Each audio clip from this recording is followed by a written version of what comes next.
night, two suspects in the hypothermia death of a 17-year-old signed plea agreements. Police arrested 40-year-old Walter Lowry and 41-year-old Bailey Lepper in December of last year. It was January of last year that the teen froze to death after being left in the middle of the road, intoxicated and wearing minimal clothing in those cold temperatures.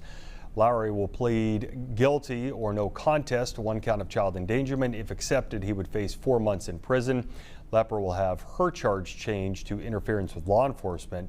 She would then plead guilty to that charge. She would face between 5 months of probation and 17 months in prison.